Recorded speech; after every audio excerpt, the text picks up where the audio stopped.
지금은요, 불통의 시대인 것 같아요. 세상에 수많은 남자와 여자 중에 저 남자 고르면, 저 여자 고르면 평생 동안 정말 알토란같이 소통하고 행복하게 살 거다 싶어서 결혼한 배우자와 그렇게 불통하고, 내가 낳아서 그 아이 뱃속에 내 피가 흘러가는데 아들과 딸과 부모님이 불통하고, 또 이 땅에 얼마나 많은 교회가 있습니까?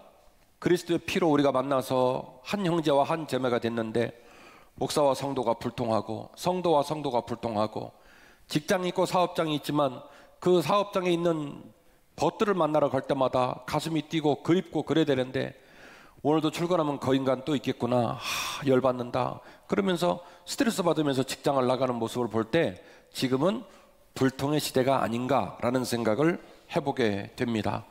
어떤 학자가 이렇게 정리해 준 거 아니고 어디에 뭐 이렇다고 정리된 건 아닌데, 목회 25년을 하면서 제 나름대로 깨달은 지혜를 짜내어 5가지의 공식이라고 하는 틀을 만들고 그 틀을 여러분과 함께 나누려고 해요.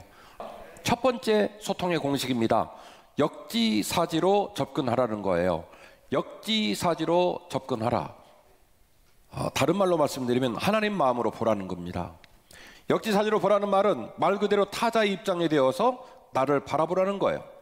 우리의 모든 말은 타자가 수용하고 반응하기를 원하는 강력한 의지를 가진 말입니다. 그래서 그 말은 내가 했던 말의 값어치, 내가 했던 말의 능력은 어디서 결과가 정해지고 어디서 그 값이 매겨지냐면, 타자가 내가 말한 만큼의 행동을 보였을 때, 반응이 나왔을 때 비로소 값어치가 정해지는 거예요. 내가 100을 줬는데 반응이 100이 나오면 이 사람은 말을 참 잘하는 사람이에요. 관계를 잘 맺는 사람이에요. 100을 주었을 때 몇이 나오면요? 100이 나오면. 혹시 100을 줬는데 반응이 1000이 나오면 이 사람은요, 대단한 사람이에요.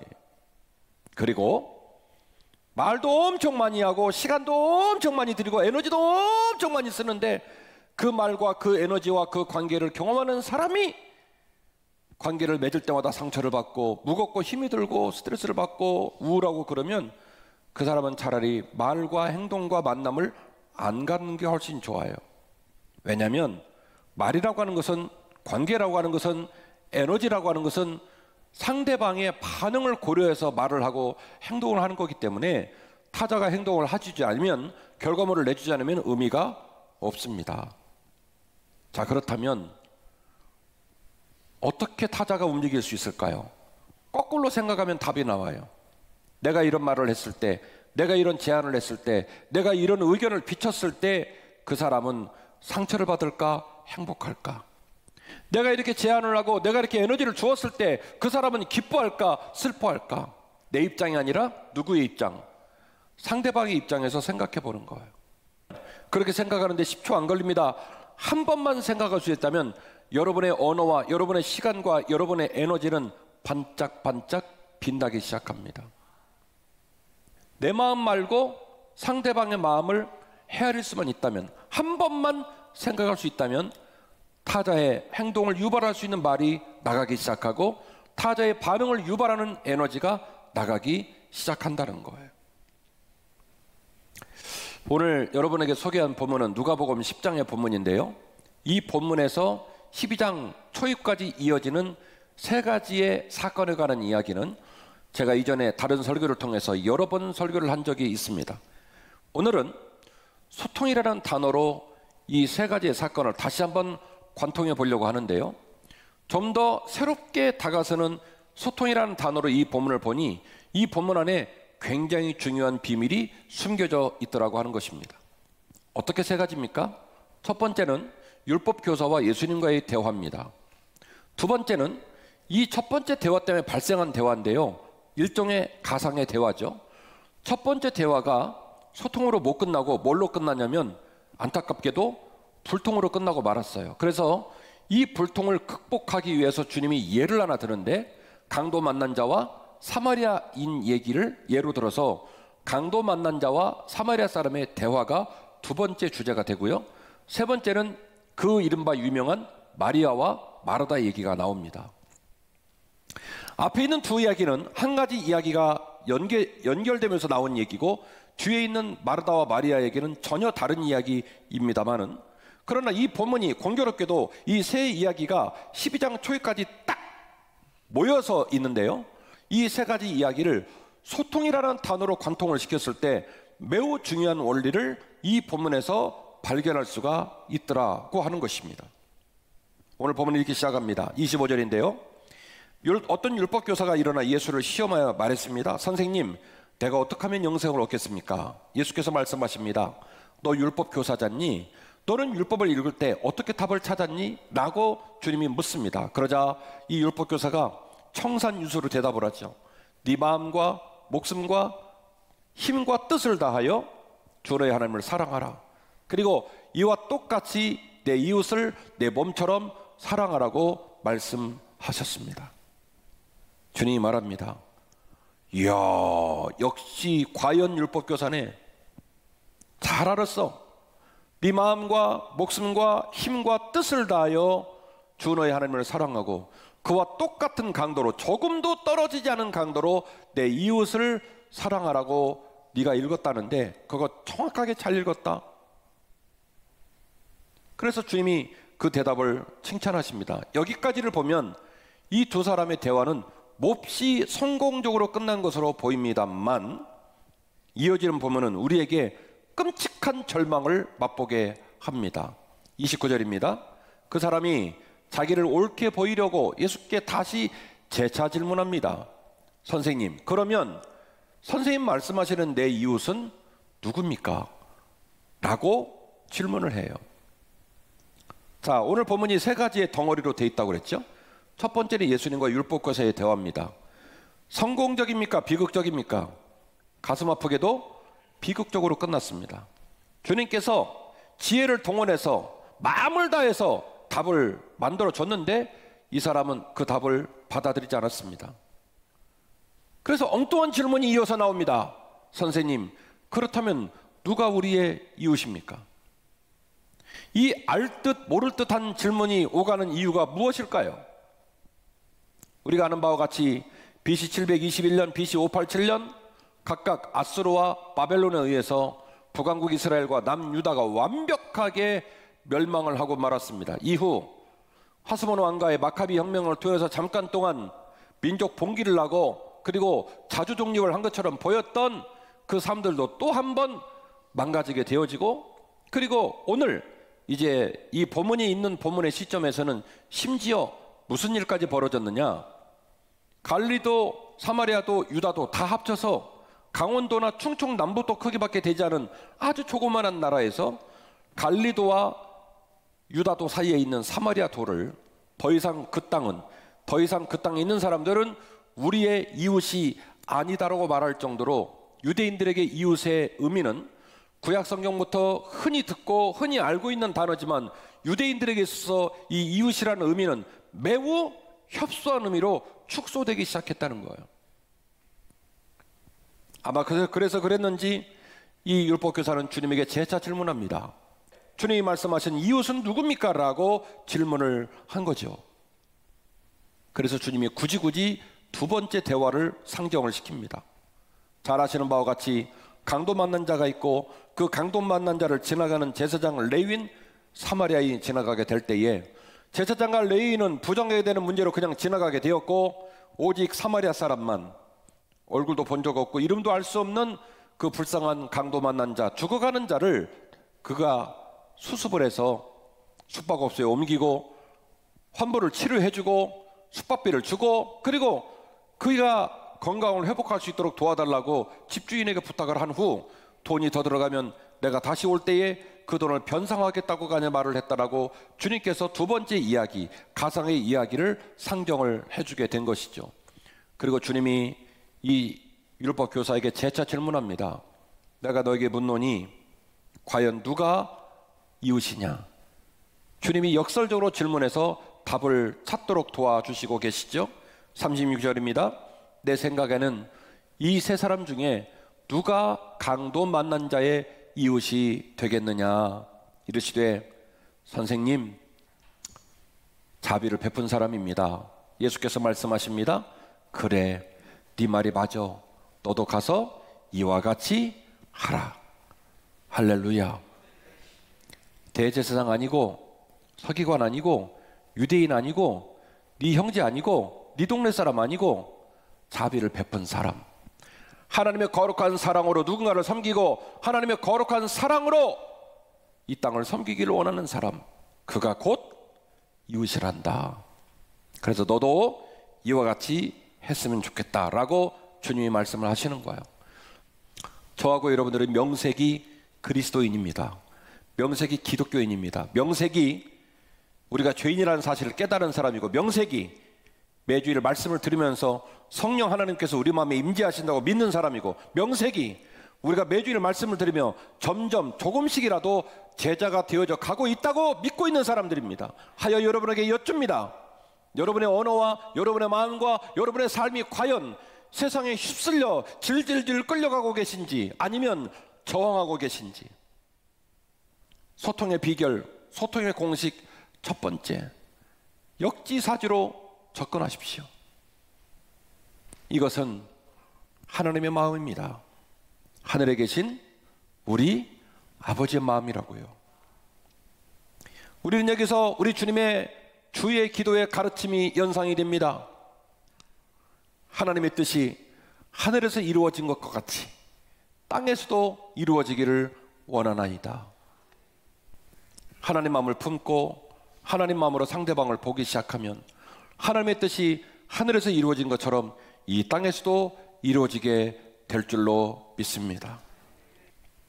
사람의 마음이 녹아지고 사람과 사람과 불통해서 소통이 되어지고 사람과 사람 사이가 서로를 사랑하기 시작하면 그곳이 하나님의 나라가 되는 거예요. 하나님의 뜻이 하늘에서 이루어진 것처럼 이 땅에도 이루어지게 되는 겁니다. 두 번째, 남을 존중해 주십시오. 존중은 존경에 비하면 대단히 일상적이고 쉬운 일입니다. 그러나 우리는 이 가장 간단하고 쉬운 길을 절대로 선택하지 않습니다. 바로 나를 지나치게 사랑하고 내가 다른 사람에게 가장 중요한 사람이 되기를 원하는 아주 못되고 이기적인 마음 때문에 우리는 다른 사람을 존중하지 않습니다. 존경은 다른 사람이 존경할 수 있도록 할 수 있다 없다? 존경은 할 수가 없습니다. 존경은 그 사람 안에 내면 안에 일어나는 자신의 내면적인 변화입니다. 그 사람을 사랑하고 그 사람을 어렵게 여기고 그 사람을 내가 따르겠다고 결심할 때 비로소 우리는 그 단어를 존경이란 말로 쓰죠. 그러나 존중이라는 단어는 내가 결정할 수도 있고 남이 결정할 수도 있고 공동체가 요구할 수 있는 단어입니다. 존중하라는 거예요. 내가 다른 사람에게 의미 있는 사람이 되어지고 내가 다른 사람에게 가치 있는 사람이 되어지고 내가 다른 사람에게 무게감이 있는 삶이 되기 위해서는 나도 다른 사람을 어떻게 해요? 존중할 줄 알아야 해요. 이어지는 본문은 누가복음 10장 38절 이하의 본문인데요, 우리가 잘 아는 바와 같이 나사로 집안의 잔치 사건입니다. 이 집안의 가족 구성원은 나사로, 마르다, 마리아 이렇게 3인으로 되어 있는데, 놀라운 사실은 이 집안의 의사결정을 누가 하냐면 마르다가 했던 걸로 보입니다.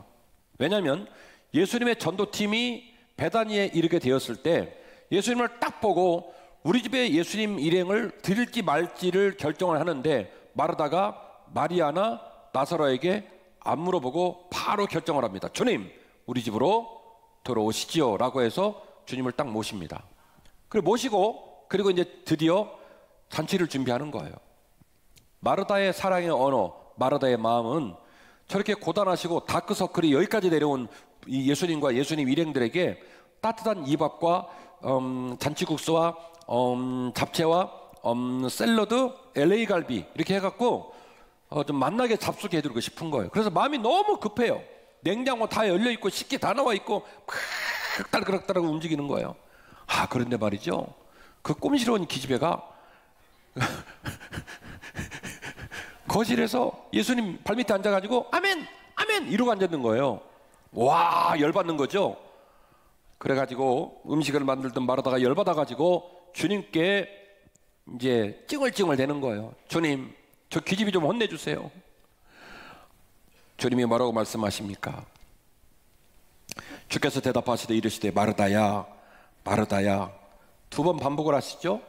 마르다야. 저는 여기서 예수님이 마르다를 향한 진한 사랑을 갖고 있다는 걸 제가 느꼈어요. 마르다야! 야 마르다야! 이게 아니에요. 이게 성경은 읽는 온도에 따라서 느낌이 달라요.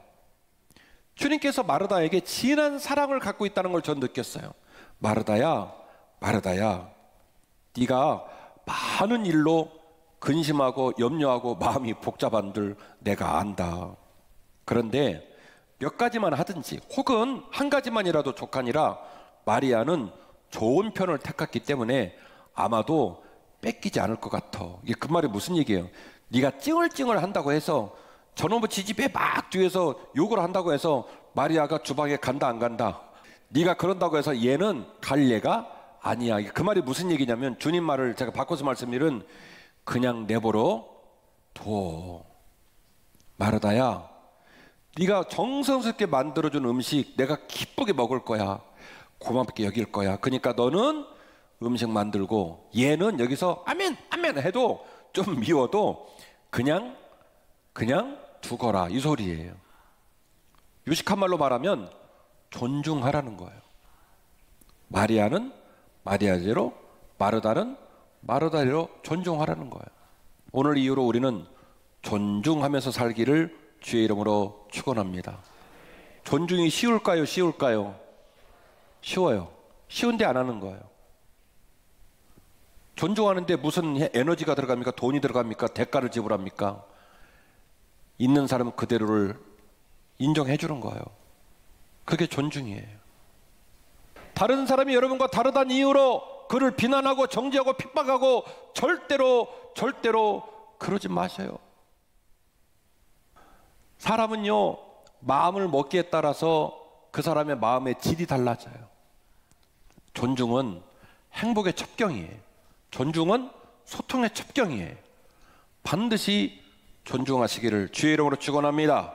세 번째로, 말을 조심하시기를 바랍니다. 우리의 말은 입에서 나오지만 사실은 입에서 나오는 게 아니라 마음에서 나오죠.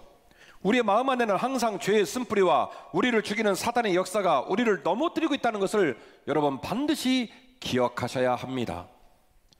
입을 떠난 말은 절대로 사라지지 않으며 뜻밖의 순간 어마어마한 파급 효과가 되어 부메랑이 되어 우리에게로 돌아오기 때문입니다. 말을 조심하고 혀를 참을 수만 있어도 우리는 일상에서 비극적인 화를 면할 수가 있기 때문이죠. 잠언 21장 23절 말씀입니다. 입과 혀를 지키는 자는 자기 영혼을 환난에서 보존하느니라. 또 다른 본문 하나를 소개하려고 하는데, 이 본문의 문장과 가르침은 제 입장에서는 한편의 설교자의 설교처럼 보여요. 좀 긴 말씀이지만 여러분에게 따박따박 읽어드리고자 합니다. 야고보서 3장 1절 말씀입니다. 내 형제들아, 너희는 선생된 우리가 더 큰 심판을 받을 줄 알고 선생이 많이 되지 말아라. 우리가 다 실수가 많으니 만일 말에 실수가 없는 자라면 곧 온전한 사람이라 능히 온몸도 굴레 씌우느니라. 우리가 말들의 입에 재갈을 물리는 것은 우리에게 순종하게 하려는 것이고 또 온몸을 제어하려는 것이라. 또 배를 보라. 그렇게 크고 광풍에 밀려가는 것들을 지극히 작은 키로서 사공이 뜻대로 운행하나니 이와 같이 혀도 작은 지체로 돼 큰 것을 자랑하도다. 보라, 얼마나 작은 불이 얼마나 많은 나무를 태우는가. 혀는 곧 불이요 불의 세계라. 혀는 우리 지체 중에서 온몸을 더럽히고 삶의 수레바퀴를 불사르나니 그 사르는 것이 지옥불에서 나느니라. 여러 종류의 짐승과 새와 벌레와 바다의 생물은 다 사람이 길들일 수 있고 길들여 왔거니와 혀는 능히 길들일 사람이 없나니 쉬지 아니하는 악이요 죽이는 독이 가득한 것이라. 이것으로 우리가 주 아버지를 찬송하고 또 이것으로 하나님의 형상대로 지음받은 사람을 저주하나니 한 입에서 찬송과 저주가 나오는도다. 형제들아, 내 형제들아, 이것이 마땅하지 아니하니라. 샘이 한 구멍으로 어찌 단물과 쓴물을 내겠느냐. 내 형제들아, 어찌 무화과나무가 감람 열매를 포도나무가 무화과를 맺겠느냐. 이와 같이 짠물이 단물을 내지 못하느니라. 할렐루야. 큰 배가 사공의 작은 키로 움직이는 것처럼 어마어마한 힘을 가진 말이 재갈 물린 그 재갈이 탁 작동이 되면 꼼짝달싹 못하고 움직이는 것처럼 혀는 쓰기에 따라 사람을 죽이기도 하고 살리기도 하는데, 야고보서 말하기를 그 중요한 혀를 길들일 자가 있다 없다? 없다는 거예요. 그래서 말을 조심하라는 거예요. 말을 조심하라는 거예요. 사람의 말은 그냥 입에서 쏟아져 나오지 않습니다. 머릿속에요, 한마디의 욕을 하려면, 한마디의 비난을 말하려면 100마디 이상의 얘기가 머릿속에 담겨 있어야 그게 나가요. 그러니까 내 심령도 피폐해지고 듣는 사람의 마음도 피폐해지는 거예요. 반드시 여러분이 말을 할 때는 조심하시고 주의하시기를 바랍니다. 그러면 거기서 소통이 일어나는 거예요. 네 번째로 경청하라는 것입니다. 경청은 내가 상대방을 이해하고 그 상대방을 움직일 수 있는 말을 함에 있어서 가장 중요한 인격이요 삶의 태도입니다. 경청만 잘해도 우리는 그 사람 마음을 얻을 수 있고 진짜 소통이 거기서 시작될 수 있습니다. 상대방의 말을 경청하고 그 말의 필요를, 그 말의 의도를 섬세하게 잘 살펴주십시오. 내가 그의 필요를 살피면 드디어 그도 나의 필요를 살피기 시작할 겁니다. 지금 제가 여러분에게 드리는 말씀은 귀에 간질간질거리는 찬양과 경배와 좋은 얘기만 말하는 게 아니에요. 사람은 그런 말만 말하고 살 수는 없습니다. 좋은 말을 하고 살기도 하지만 나쁜 말을 주고받을 수 있습니다. 심각한 얘기를 주고받을 수 있습니다. 그래도 뭐 하라는 거예요? 그래도 경청하라는 거예요. 그러면 뭐가 됩니까? 거기서부터 소통이 일어나는 거예요. 마지막 다섯 번째입니다. 구조를 바꾸라입니다. 쉽게 말씀을 드리면 장소를 바꾸라는 거예요. 사람의 마음과 말은 항상 죄중에 있고 우리는 우리의 인격과 성숙의 분량에 있어서 함량 미달이요 실패할 때가 너무나 많은 인간들입니다. 그렇다면 우리는 어떻게 그렇게 미진한 삶을 살면서 성공적인 삶을 살 수 있을까요? 구조를 바꾸는 거예요. 구조를 바꾸는 거예요. 상황이 너무 어렵고 힘이 들 때는 구조를 바꾸는 거예요. 여러분의 배우자가 혹은 여러분이 자식과 그런 심각한 갈등이 오게 되면 거기서 결판을 보지 말고, 거기서 결판을 보자는 얘기는 같이 죽자는 얘기예요. 장소를 바꾸세요. 구조를 바꾸세요. 장소를 바꾸시고 시간을 마련하고 그리고 관계를 다른 각도로 재설정을 하게 되면 뜻밖의 거기서 문이 열리고 소통이 시작되게 되는 것입니다. 자, 오늘 여러분에게 5가지의 소통의 공식을 말씀을 드렸습니다. 역지사지로 접근하라. 남을 존중하라. 말을 조심하라. 남을 경청하라. 구조를 바꾸라. 이 5가지를 꼭 기억하셔서 여러분의 가정, 또 여러분의 자녀, 또 우리 교회의 목회자와 성도의 사이, 성도의 성도 사이, 여러분 직장, 여러분 사업장의 사이가 그렇게 따뜻하게 행복하게 소통되시기를 주의 이름으로 축원합니다.